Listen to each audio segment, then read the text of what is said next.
Next slide, please. Keats, if you'd like to take over. Sure. I'm Keats Webb. I'm an imaging scientist at the Smithsonian's Museum Conservation Institute. And the Smithsonian is the world's largest museum education and research complex, and that includes 19 museums in the National Zoo. And I bring that up because the Museum Conservation Institute works with all of those museums and even the zoo.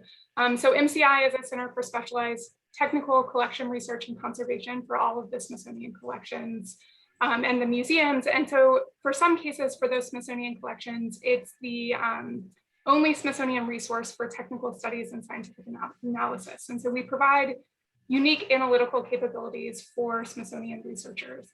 And so as a part of that, we have, I do imaging, and I use a range of imaging techniques to support conservation and research of those collections. And so that ranges from 2D imaging, 2.5D imaging, like reflectance transformation imaging, 3D imaging, which is mostly image-based 3D reconstruction, and also some broadband spectral techniques. So reflected infrared imaging, infrared reflectography, UV-induced visible luminescence, techniques like that, and some narrowband kind of multispectral imaging techniques, and also digital X-radiography.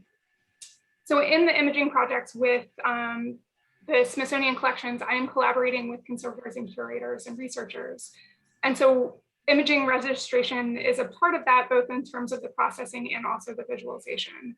So we're using image registration for stitching image tiles together, which we've seen examples of.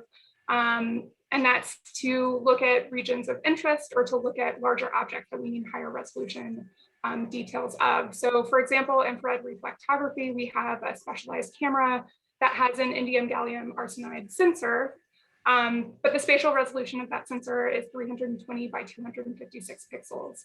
So in order to resolve any sort of detail, you have to take multiple images, either of an area or a whole lot of images of the entire surface in order to be able to do much of anything with that. Andrew Bruce provided examples of digital X-radiography. Our imaging plates are 14 by 17 inches, which works for some objects, but there's also plenty of objects that are larger than that. So we're using stitching in order to create composite images of those. In addition to that, we're also using layering. So the different imaging results, putting those into layered files, which we've also seen examples of, in order to look at those differences between the images. A lot of this is more kind of visual and qualitative.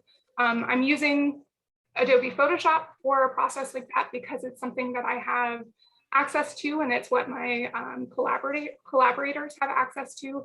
And so you can look at those images, turning the layers on and off, changing the opacity. And then in addition to those examples, also doing some processing. So false color infrared imaging, also some image math, looking at the differences between images. So those are some of the examples of how we're using image registration at MCI.